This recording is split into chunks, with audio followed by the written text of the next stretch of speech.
السلام علیکم۔ ایک لڑکی نے ایک شیطان کے ہاتھوں اپنی عزت کو نیلام کر دیا، پھر کیا ہوا اس کا انجام؟ آئیے اس سچ بیانی کو سنتے ہیں۔ اس سے پہلے ہمارے چینل سعیدہ وائس کو سبسکرائب کریں اور بیل کو بھی پریس کریں۔ آج میں نے اسے بہت عرصے کے بعد دیکھا تھا، کم از کم 1 سال تو ہو ہی گیا تھا۔ یہ وہ مہر تو نہیں تھی، بلکہ اس کا سایہ ہی لگی مجھے، بہت کمزور، چہرے کی ساری شادابیاں، رنگینیاں، ساری خوبصورتی جیسے زردیوں میں گھل گئی تھی، آنکھوں کی گرد ہلکے، بہت زیادہ ڈری سہمی ہوئی، کالے رنگ کی چادر اوڑھے، اس نے اپنا آدھا منہ نقاب میں چھپا رکھا تھا، ساتھ میں اس کی ساس بھی تھی۔ مجھے دیکھ کر دونوں رک گئی۔ اس کی ساس چہرے سے ہی بہت چلاک اور طرار لگ رہی تھی۔ میں نے اس کی ساس سے سلام دعا کے بعد حال احوال پوچھا تو وہ تو جیسے بھری ہوئی تھی۔ بس جی کیا بتاؤں، میرے بیٹے کی جان تو عذاب میں آ گئی ہے جب سے یہ منحوس ہمارے گھر میں آئی ہے۔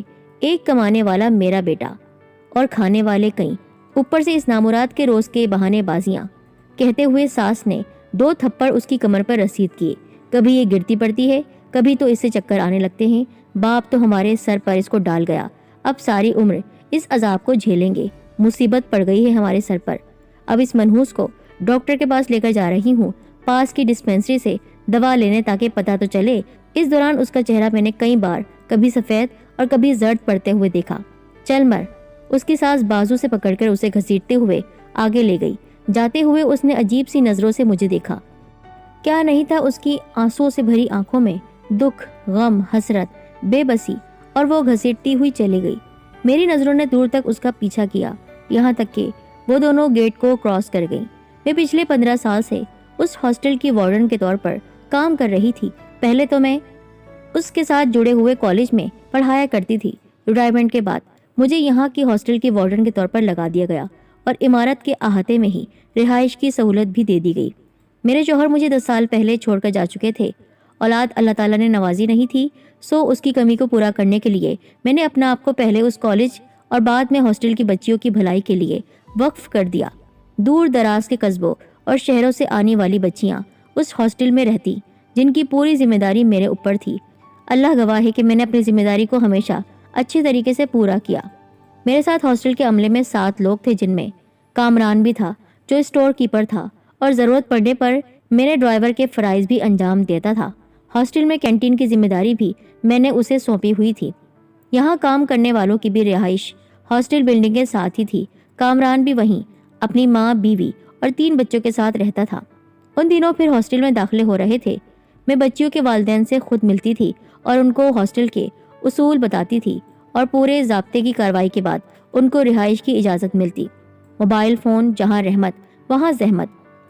اس سہولت کو میں بچیوں کے لیے خرافات اور بہت بری چیز سمجھتی تھی، سو اس کی اجازت بچیوں کو نہیں تھی۔ ہاں، ضروری کام یا کال کے لیے آفس کے فون سے لڑکیاں ضرور بات کرتی تھیں، جن کے لیے کچھ ڈیوز بھی دیے جاتے تھے۔ اس روز میں نے کافی ایڈمیشن کیے اور مس نگت جو میرے پی اے کی خدمات انجام دیتی تھی ان کو چائے لانے کو کہا۔ اتنے میں چوکیدار ایک بارش اور باروب بزرگ اور ان کے ساتھ ایک لڑکی کو لیے آفس میں چلا آیا۔ وہ اس لڑکی کے والد تھے اور اپنی بیٹی کو ہاسٹل میں داخل کرانے آئے تھے تاکہ وہ اپنی تعلیم آگے جاری رکھ سکے۔ میں نے انہیں بیٹھنے کو کہا اور اس بزرگ سے تعارف لینے لگی۔ انہوں نے اپنے آپ کو کافی دور ایک قصبے کا سردار بتایا اور کہا اگرچہ ان کے قبیلے میں لڑکیوں کو آگے بڑھانے کا رواج نہیں ہے، لیکن چونکہ وہ اپنی بیٹی سے بہت محبت کرتے ہیں اور اس کے آگے بڑھنے کی خواہش کو رد نہیں کر سکتے، اور قبیلے والوں کی مخالفت کے باوجود وہ اسے یہاں چھوڑنے آئے تھے۔ اس لڑکی کا نام مہر تھا، جس کی عمر تقریباً 17-18 سال کے لگ بھگ تھی۔ بہت ہی معصوم اور خوبصورت خد و خال کی مالک مہر مجھے بہت کم گو لگی۔ زیادہ باتیں کرنے والی نہیں تھی۔ اس نے صرف پوچھے جانے والے سوالات کا جواب دیا، اور آدھے گھنٹے کی ضروری کارروائی کے بعد اس کے والد اٹھ کھڑے ہوئے۔ مہر کے سر پر محبت سے ہاتھ پھیرا میں نے، اور مجھ سے اجازت طلب کرنے کے بعد وہ چلے گئے۔ میں نے ہیڈ گرل کو بلوا کر مہر کا کمرہ اس کو دکھایا اور چوکیدار کو اس کا سامان پہنچانے کو کہا۔ چونکہ میں بہت تھک چکی تھی، سو آفس ٹائم ختم ہونے کے بعد میں اپنے گھر کی جانب چلی آئی۔ شام کو معمول کے مطابق اٹھنے کے بعد ہاسٹل کا ایک چکر لگایا۔ لان میں لڑکیاں موجود تھیں، کچھ گروپس کی صورت میں، کچھ شام کی چائے سے لطف اندوز ہوتے ہوئے۔ آیا اماں جو میری ذاتی ملازمہ تھی، انہوں نے مجھے چائے کا کپ تھمایا، جسے لیے میں کرسی پر بیٹھی اور شام کی حاضری کے لیے بیل بجانے کا اشارہ کیا، جو کہ روز کا معمول تھا۔ 15 منٹ بعد ہی تمام لڑکیاں لان میں جمع ہو گئی. ان میں نئی پرانی ساری لڑکیاں تھیں. میں نے حاضری لی. کچھ لڑکیوں کی ڈاک جو آئی ہوئی تھی وہ تقسیم کی، ان سے ان کے مسئلے مسائل دریافت کیے اور حسب معمول نئی آنے والی لڑکیوں کے لیے کچھ نصیحتیں بھی کی. میں انہیں بتایا کرتی تھی کہ لڑکیوں کی عزت کانچ سے بھی زیادہ نازک ہوتی ہے اور اس میں ذرا سی ٹھیس جو آئے تو وہ عمر بھر کا تاوان دے کر بھی، پیسہ دے کر بھی نہیں بھرتا. اس لیے اپنی عزتوں کی حفاظت آپ کو خود کرنی ہے. اپنے روزمرہ کے لیکچر کے دوران مجھے پچھلی لائنوں میں مہر بھی نظر آئی. دوپہر کی نسبت وہ اس وقت پر اعتماد اور نکھری ہوئی نظر آ رہی تھی. یوں ہی بہت سارے دن بیتتے چلے گئے. بعد میں نے اسے کئی بار لان میں، روم میں حاضری کے دوران بہت بار دیکھا. اس دوران ہر ویکینڈ پر اس کے والد آتے، اس سے ملاقات کر کے جاتے اور کسی نہ کسی ویکینڈ پر وہ دیگر لڑکیوں کی طرح گھر بھی جایا کرتی تھی. باقاعدہ کارڈ اور حاضری کا رجسٹر بنا ہوا تھا. پچھلے کچھ دنوں سے میں نے ماہ مہر کو کچھ گمسم کیفیت میں دیکھا اور اسے بلا کر اس کی خیریت بھی دریافت کی تو اس نے پیپرز کی ٹینشن کہہ کر میری بات کو مسترد کر دیا. ہاسٹل کی ہر لڑکی کی غیر معمولی کیفیت، یعنی اگر مجھے کچھ شک ہوتا کہ اس کی کیفیت ٹھیک نہیں ہے تو یہ بات میرے لیے بہت اہمیت کی حامل تھی. میں ان کے ہر معاملے میں ذاتی دلچسپی لیتی تھی. بعض دفعہ بچیاں اپنے گھریلو مسائل بھی میرے پاس لے کر آتی تھیں جنہیں میں اپنی سمجھ بوجھ سے حل کرنے کی کوشش کرتی تھی. اس دن میں نے صبح کی حاضری اور بچیوں کے کالج جانے کے بعد ہاسٹل کا چکر لگایا. پھر آفس میں آ کر بیٹھی تھی کہ کامران چلا آیا. اس کے اسٹور روم سے کھیل کا کچھ سامان غائب تھا جو لڑکیوں نے نکلوایا تھا. اس نے ہاسٹل کے رومز کو چیک کرنے کی درخواست کی کہ ان ملازماؤں کو میرے ساتھ بھیج دیں تو میں نے اسے ہاسٹل رومز کی ایک ایکسٹرا لاک کی چابیاں جو میرے پاس ہوتی تھیں دیتے ہوئے کہا کہ وہ خود جا کر یہ کام کر لے اور واپس آ کر آج مجھے بازار لے چلے. وہ چابیاں لے کر چلا گیا تو چوکیدار نے مجھے مہر کے والد کی آمد کا بتایا. میں نے ان کی آمد پر حیران ہوتے ہوئے چوکیدار سے انہیں اندر بلانے کو کہا. چونکہ آج وزٹر ڈے نہیں تھا سو ان کا آنا نہیں بنتا تھا. خیر، انہوں نے بتایا کہ مہر کے بھائی کی شادی طے پا گئی ہے اور وہ اسے لینے کے لیے آئے ہیں. میں نے انہیں مہر کے آج کل ہونے والے امتحانات کے متعلق بتایا کہ آج کل تو وہ اس میں بہت مصروف ہے. ہاں، وہ 2-3 دن میں امتحان ختم ہونے کے بعد اسے لے جا سکتے ہیں. ابھی صرف انہیں مہر سے ملاقات کی اجازت دے دی جائے گی. تو وہ کہتے ہوئے چلے گئے. ایک ساتھ 3 دن بعد ہی آ کر وہ اسے لے جائیں گے. ابھی وہ شہر آئے ہیں تو ایک آدھ ضروری کام نمٹاتے ہوئے جائیں گے. 3 دن بعد میری طبیعت ذرا سست تھی تو میں نے اپنی اسسٹنٹ مس نگت کو فون کیا کہ وہ ویکینڈ پر جانے والی بچیوں کو لیو کارڈ دے کر ان کے رشتہ داروں کے ساتھ اپنی نگرانی میں بھیج دیں. موسم بدل رہا تھا. سردیاں عروج پر تھیں. دن بہت چھوٹے ہو گئے تھے. میں اپنے آفس میں اپنے روٹین ورک میں مصروف تھی کہ سیکنڈ ایئر کی ایک لڑکی اسما اور ایک اور لڑکی کے ساتھ آفس میں داخل ہوئی. پوچھنے پر اس نے بتایا کہ اسے بے حد سردی لگ رہی ہے. میں نے اس کو گرم دودھ منگوا کر پلوا دیا. کالج سے ایک ملازمہ کو بلوا کر ایک ہیڈ گرل کے ساتھ اسما کو نزدیکی ڈسپینسری میں بھیجا. وہ دوائی لے کر واپس آ گئی تو میں نے ہیڈ گرل کو اس کے روم میں چھوڑنے اور جب تک اس کی روم میٹس واپس نہ آئے اسے وہیں رہنے کو کہا. کچھ دیر ہی گزری تھی کہ ہیڈ گرل واپس آئی. اس نے کہا ایک عجیب بات. اسما کے کمرے کے سامنے جب وہ اور اسما پہنچی تو جو ہی دروازے کے پاس نزدیک ہوئی انہیں اندر سے ہلکی سرگوشیاں سنائی دی. حیرت کی بات یہ تھی کہ انہیں اندر سے ایک مرد کے بولنے کی آواز آئی تھی. ہیڈ گرل اسما کو وہیں دھوپ میں چھوڑ کر واپس تیزی سے میرے پاس آئی تھی. میں نے چوکیدار مس نگت اور کالج کی پرنسپل کو فون کر کے جلد آنے کو کہا اور ان سب کو لے کر جب روم نمبر 12 تک پہنچی تو یہ دیکھ کر میرا دل دھک سے رہ گیا کہ جن 4 لڑکیوں کو وہ روم دیا گیا تھا اس میں مہر بھی شامل تھی. ہم سب بہت خاموشی سے کھڑے ہوئے تھے. آخر میں نے ہمت کی اور آہستہ سے جھٹکے سے دروازہ کھولا.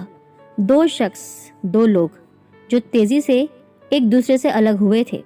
انہیں دیکھ کر حیرت اور صدمے سے میری حالت بہت بری ہو گئی. مہر تھی وہ کامران کے ساتھ.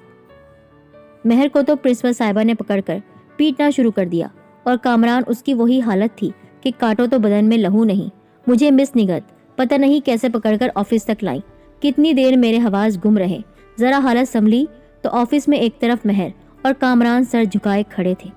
پرنسپل صاحبہ نے مجھے ہاتھ سے سہارا دے کر کرسی پر بٹھایا اور بتایا کہ انہوں نے فون کر کے مہر کے والد کو فوراً یہاں پہنچنے کے لیے کہا ہے. وہ وہاں سے روانہ ہو گئے ہیں. بس پہنچنے ہی والے ہیں. میں ایسی لڑکی کو یہاں مزید برداشت کرنے کے حق میں نہیں ہوں جو ہاسٹل اور کالج کے ماحول کو خراب کرے اور لڑکیاں اسے دیکھ کر مزید بگڑیں. اتنی دیر میں نے مہر کے والد کے ساتھ ان کی شکل سے ملتے جلتے ایک اور شخص کو دیکھا۔ وہ دونوں سخت پریشانی میں تھے اور آتے ہی دریافت کیا، ہماری دہی رانی تو خیریت سے ہے نا؟ ان کے اس سوال پر پرنسپل صاحبہ نے طنزیہ نظروں سے مہر کو دیکھا اور مختصراً سارا قصہ بیان کر دیا، جسے سن کر دونوں اشخاص کے چہرے پہلے سرخ اور پھر سفید پڑ گئے۔ مہر کے والد کی نظریں اور سر جھک گیا، جبکہ دوسرے اس کے چچا جو اس کے ہونے والے سسر بھی تھے، انہوں نے سپاٹ لہجے میں کہا، میڈم صاحبہ، آج سے یہ لڑکی ہمارے لیے مر گئی ہے۔ ہم اسے لے بھی گئے تو پنچایت میں اسے مارنے کا فیصلہ ہوگا۔ ہم وہاں یہی جا کر کہیں گے کہ مہر کا بہت برا ایکسیڈنٹ ہوا ہے جس میں وہ مر گئی ہے۔ اس کی حالت ایسی نہیں کہ سفر میں لے جایا جاتا، سو اسے وہیں دفن کر کے آئے ہیں۔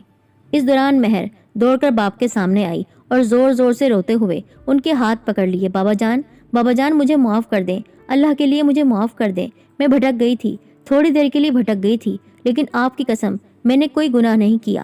دفع ہو جاؤ، آوارہ اور بے حیا لڑکی، مت کہو اس کو بابا جان۔ تمہارا بابا اسی وقت مر گیا جب تمہارے کرتوت سنے۔ اس کے چچا نے اسے بازو سے پکڑ کر دور ہٹایا۔ اس کے بابا دکھ اور اذیت سے کبھی روتی بلکتی مہر کو دیکھتے تو کبھی چہرے پر پتھریلے تاثرات سجائے اپنے بھائی کو۔ سنیے بھائی صاحب، آخر میں نے مداخلت کی، مہر آپ کی جوان جہاں بچی ہے، ایسا کہہ کر آپ کا اس سے تعلق نہیں ختم ہوگا۔ آپ کس طرح اس کے وجود سے مکر سکتے ہیں؟ ہم اسے یہاں ہاسٹل اور کالج میں بھی نہیں رکھ سکتے، آپ کو اسے ساتھ لے کر ہی جانا ہوگا۔ اس سے غلطی ہوئی ہے اور وہ اس پر شرمندہ بھی ہے۔ نہیں سردار، اگر اسے اپنے ساتھ لے کر جائے گا تو اسے اپنا پورا گاؤں، رشتہ دار، سرداری سب کچھ چھوڑنا ہوگی۔ اس کو اب ہم سے کوئی تعلق نہیں رکھنا ہوگا۔ ہم ایسی بے حیا لڑکی کو ساتھ لے کر نہیں جا سکتے ہیں۔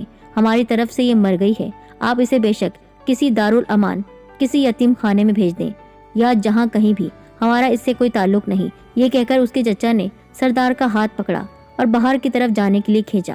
سنیے، جتنی قصوروار یہ ہے اتنا ہی ہمارا ملازم بھی ہے۔ میں کامران کو حکم دیتی ہوں کہ وہ ابھی اسی وقت مہر سے نکاح کرے اور ساتھ ہی اسے بھی استعفیٰ دے کر ہمارا ادارہ چھوڑ کر جانا ہوگا۔ ساتھ ہی اس سے یہ ساری مراعات بھی، یہ ساری سہولیات بھی چھین لی جائیں گی جو ہمارے ادارے کی جانب سے اس کو ملی ہیں۔ نہیں، یہ کیسے ہو سکتا ہے؟ میں شادی شدہ اور بال بچوں دار آدمی ہوں، بیوی بچے ہیں میرے، میری ماں ہے۔ وہ ایک دم بھڑک کر بولا، بکواس مت کرو۔ جب ایک معصوم لڑکی کو ورغلایا تھا اس وقت تمہارے بیوی بچے کہاں تھے؟ احساس نہیں تھا اپنے بچوں کا؟ مسز خان، آپ نکاح کے انتظامات کروائیں۔ میں کسی طرح اس کے والد اور چچا کو روکنے کی کوشش کرتی ہوں تاکہ وہ اپنے ہاتھوں اس کا ہاتھ اس شخص کے ہاتھ میں دے کر جائیں اور تا زندگی ان کے دل میں یہ خلیش نہ رہے کہ ہم نے اپنی بیٹی کو لاوارث چھوڑ دیا تھا۔ اگر یہ رسمیں اور رواج یہ اس طرح معاشرے کی بنیادوں کو کھوکھلا کرتے جائیں گے، اپنی بیٹی کی غلطیوں پر ان کو لاوارث کرتے جائیں گے، اپنے رسم و رواجوں کو اہمیت دیتے جائیں گے، تو کس طرح یہ اپنی اولادوں کو پیدا کرتے ہیں اور کس طرح پال کر بڑا کرتے ہیں۔ یہ اسی طرح کے لوگ ہیں، لیکن ہم اس لڑکی کے ساتھ ایسا نہیں کر سکتے ہیں۔ میں نے ممنون نظروں سے پرنسپل صاحبہ کی طرف دیکھا۔ بات کے مراحل تیزی سے طے ہوتے چلے گئے۔ اگرچہ کامران نے نکاح میں بہت ہی زیادہ پس و پیش کی، نہیں چاہتا تھا وہ۔ آدھے گھنٹے میں نکاح کے سارے انتظامات ہو گئے۔ اس دوران ماہ مہر مسلسل روتی رہی، روتے روتے اس کی ہچکیاں بند گئیں۔ اب اسے یہ احساس ہو رہا تھا کہ اس سے کیا غلطی ہو گئی۔ وہ بار بار اپنے باپ چچا کے آگے ہاتھ جوڑ جوڑ کر معافی مانگتی رہی کہ وہ اسے اپنے ساتھ ہی لے چلے۔ وہ شخص سے شادی نہیں کرنا چاہتی، وقتی طور پر شیطان کے بہکاوے میں آ گئی تھی، لیکن اس کی التجائیں دھری کی دھری رہ گئیں۔ نکاح کے فوراً بعد اس کے چچا نے اس کے باپ کو زبردستی اٹھایا، جس نے جاتے جاتے بیٹی کے سر پر ہاتھ پھیرا اور پھر دونوں آنسو چھپاتے ہوئے تیزی سے باہر نکلتے چلے گئے۔ ان کے جاتے ہی مہر بے ہوش ہو گئی۔ اس کے بعد کی ایک لمبی داستان ہے۔ کامران جب مہر کو گھر لے گیا تو ان کے گھر گویا قیامت ٹوٹ پڑی۔ اس کی ماں اپنے بیٹے کا قصور ماننے کو تیار ہی نہیں تھی۔ اسے سراسر وہی لڑکی بری لگ رہی تھی، آوارہ، پچھل پیری، ڈائن نظر آ رہی تھی، جس نے اداؤں کے نہ جانے کون سے تیر چلا کر اس کے بیٹے کو قابو میں کر لیا۔ وہ تو لڑنے مرنے کے لیے مجھ تک بھی آئی، لیکن جب بیٹے کی نوکری چلے جانے کا احساس ہوا تو ظلم و ستم کی حد مہر پر ختم کر دی۔ اس کے اس کام میں اس کی بھانجی یعنی کامران کی بیوی بھی شریک تھی۔ دن رات گالیوں، کوسنوں، بد دعاؤں اور مار پیٹ سے کام لیا جاتا۔ سارا دن بیل کی مانند وہ جوتی رہتی۔ کامران کے بچے الگ سے اسے ذلیل کرتے۔ ان کا چھوٹا سا گھر چونکہ میری رہائش گاہ کے پاس ہی تھا تو ان کی کوئی بھی بات مجھ سے چھپی ہوئی نہیں تھی۔ ایک دن میں نے اس کی ماں کو اس کے ظلم کا احساس دلانا چاہا تو بولی، جاؤ بی بی، اتنا بڑا ظلم جو تم نے ہمارے اوپر کر دیا، اس ظلم سے تو کم ہی ظلم ہے یہ۔ کامران سے کہا تو اس نے بھی لاچاری ظاہر کی۔ یوں شیطان کے دکھائے گئے راستے پر جہاں مرد اور عورت ساتھ چلنا شروع کرتے ہیں، مشکل پڑنے پر مرد تو ہاتھ جھاڑ کر ایک طرف کھڑا ہو جاتا ہے، جبکہ عورت مرتے دم تک اپنی اس غلطی کا کفارہ ادا کرتی رہتی ہے، اور نہ جانے کفارہ ادا ہو بھی پاتا ہے یا نہیں۔ مہر کے گھر والوں نے اسے واقعی مرا ہوا تصور کر لیا تھا، وہاں سے پھر کوئی نہیں آیا۔ یوں مہر جو اپنے بابا کی لاڈلی تھی، اپنی خواہش زبردستی منوا کر کچھ خواب سجا کر شہر آئی تھی۔ اس نے اپنے سارے خواب توڑ ڈالے تھے، گروی رکھ دیے تھے ایک شخص کے لیے، ایک چھوٹی سی غلطی اور وقتی کشش کے تحت۔ مجھے نہیں پتا کہ کامران اور مہر کے ان تعلقات کی ابتدا کیسے ہوئی۔ میں نے اپنی ہاسٹل کی بچیوں کے حوالے سے کچھ مزید سخت قانون مقرر کر دیے تھے۔ اب انہیں چار دیواری عزت اور ناموس کے درس دیتی رہتی ہوں، تاکہ کسی اور لڑکی کو مہر بننے